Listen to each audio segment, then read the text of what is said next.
कभी कभी the ground reality of the life is, आप चलते रहिए, कार्य करते रहे, काम करते रहे, you will get the fruits. एक महिला थी, आनंद की फुलझड़िया करके एक लेक था, वो ट्रेन में कुछ बीज ऐसे खिड़की से फेंक रही थी।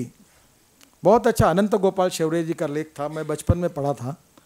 तो उसको एक ने पूछा, आप तो बूढ़ी औरत हो, ये खिड़की से आप ये बीज क्यों बाहर फेंक रही हो, क्या कारण है, क्या लेना देना है तुम्हारा? तो उसने कहा, देखो मेरी तो उम्र अब 2-4 साल के बाद मैं नहीं जिंदी रहूँगी, पर मैं बीज इसलिए फेंक रही हूँ कि रेल के बाजू में पेड़ उगेंगे और जब कभी गाड़ी रुकेगी तो जब लोग जाएंगे तो उनको फल खाने के लिए मिलना चाहिए, इसलिए मेरे बाद 8, 10, 15 साल के बाद उस पीढ़ियों को छाया भी मिलनी चाहिए और फल भी मिलना चाहिए, इसलिए मैं बीज फेंकने का काम कर रही हूँ। वही मनुष्य है कि जो मनुष्य के लिए मरे, यही पशु प्रवृत्ति है कि आप ही चरे, वही मनुष्य है कि जो मनुष्य के लिए मरे। तो मुझे लगता है कि गॉड इज़ ग्रेट। आप जो भी अच्छा करोगे, पॉजिटिव करोगे, उसका अच्छा परिणाम निकलेगा।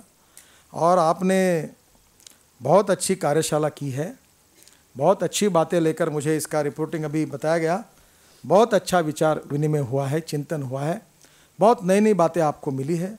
अब इसको फिक्स डिपॉजिट वॉल्ट में मत रखिए, अब अपने राजधानी में जाकर वहाँ के महिलाओं को बुलाकर ये जो ज्ञान मिला है वो उधर भी थोड़ा ट्रांसफ़र करिए, उनको भी बताइए कि ये हमने सीखा है, आप भी सीखो और इसको आगे ले जाकर जाइए।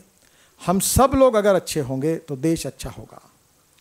व्यक्तियों का समूह बनता है तो उसको समाज कहा जाता है, समाज के समूह जब बनते हैं उसको राष्ट्र कहा जाता है। तो केंद्र बिंदु व्यक्ति है। और पंडित जवाहरलाल नेहरू अक्सर कहते थे कि India is not a nation, it's a population.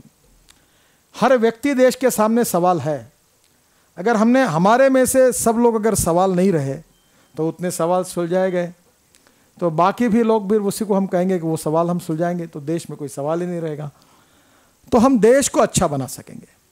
और इसलिए हमारे पार्टी के कार्यालय के बाहर लिखा है, कंट्री फर्स्ट, सेकंड पार्टी, उसके बाद मैं।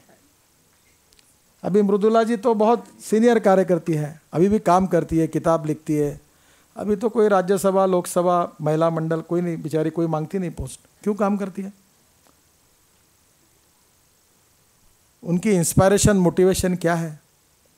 आप में से ऐसे हजारों लाखों कार्यकर्ता है जिनके ज्ञात है, अज्ञात है, जिनके नाम भी इतिहास को मालूम नहीं है, पार्टी को मालूम नहीं है। उन कार्यकर्ताओं ने 1952 से लेकर इस पार्टी के लिए अपने जीवन का बलिदान किया है, अर्पण किया है। उससे पार्टी इतनी बड़ी हुई है। 9 राज्यों में सत्ता है, बहुत सांसद है, एमएलए है, मेयर है।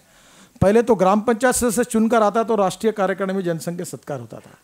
अब तो सांसद भी आए तो भी कोई कॉन्ग्रेस नहीं लेता, इतने सांसद है कि बस है बस, बहुत हो गए, मंत्री भी बहुत हो गए। ये क्यों हुआ? क्योंकि इसके पत्थर, नींव के पत्थर जो है, उन लाखों करोड़ों कार्यकर्ताओं ने जीवन में कोई अपेक्षा न रखकर अपने जीवन को समर्पित किया, बलिदान किया। उन्होंने जो बेस मजबूत खड़ा किया है, उसके आधार पर मेरे जैसा तरुण कार्यकर्ता, उसको शिखर पर झंडा दिखाने का मौका मिला। इसका कारण मैं नहीं हूँ, जो लोगों ने बलिदान करके इस स्ट्रक्चर को, पायवे को मजबूत किया है, उनके कारण हम खड़े हैं। और इसलिए इसको आगे लेकर हमको जाना है। और इस बात को लेकर आप राजनीतिक विस्तार और संगठनात्मक विस्तार दोनों में भी काम करिए, पार्टी के लिए भी कंट्रीब्यूट करिए। हमारा दुर्भाग्य है, image versus reality and reality versus ground reality versus perception. हम कम्युनल नहीं है, हम जातिवादी नहीं है, हम सांप्रदायिक नहीं, हम दलितों के विरोध में नहीं, हम मुसलमानों के विरोध में नहीं है। हम सबका कल्याण करना चाहते हैं, आदिवासियों का, दलितों का, महिलाओं के साथ न्याय करना चाहते हैं। पर दुष्प्रचार के कारण हमारी इमेज को बदनाम किया गया है। हम सही भारतीय जनता पार्टी की तस्वीर लोगों तक पहुंचाए। हम समाज के शोषित पीड़ित लोगों को साथ लेकर चले।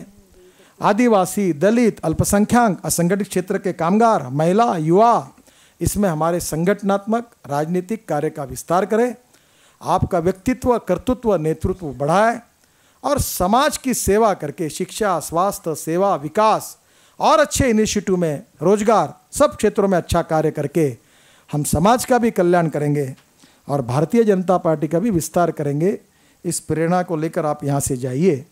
बहुत अच्छा कार्यक्रम हुआ है, आपने बहुत अच्छा इसमें सहभाग दिया है और यहाँ से जो भी बातें आपको नई नई मिली है, इसका उपयोग आपके व्यक्तिगत जीवन में और आपके प्रभाव से वहाँ के राजनीतिक और सामाजिक जीवन में करके आप भारतीय जनता पार्टी में गुणात्मक परिवर्तन करने में आप निश्चित रूप से आपको यशस्विता मिलेगी।